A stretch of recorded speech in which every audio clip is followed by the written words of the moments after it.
Hello, good morning to everyone. So ngayon, meron po tayong OFW na pa for good and kumikita ng malaki. So tanungin natin kung paano yung nagawa. Kung OFW ka, makinig ka po sa ating advice.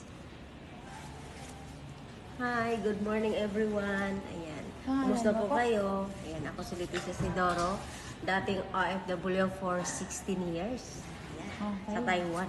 Bakit nag-for good ka na ngayon? Siyempre, nag-for good na ako dahil nagsasawa na ako sa pagiging OFW na wala namang Naiipon. naiipon or hindi naman natupad yung pangarap ko dun. Okay. So ngayon po, magkano na po yung kinita mo sa ating negosyo? Siyempre, kinita ko accumulation income ngayon, almost 300K. Wow, congratulations po. So ano advice mo sa mga kapwa OFW din natin? Okay, ang ma-advise ko lang sa mga OFW na ito, pag dumaan sa wall nyo or mapanood nyo, sana man lang magawa ninyo ang ginagawa ko.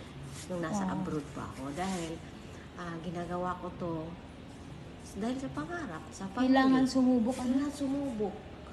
O marami na akong sinubukan, pero hindi naman nag-work. Yun. So, kung sa tingin nyo na sumubok kayo sa iba na hindi nag-work, give up ba kayo? So, hindi ako give up.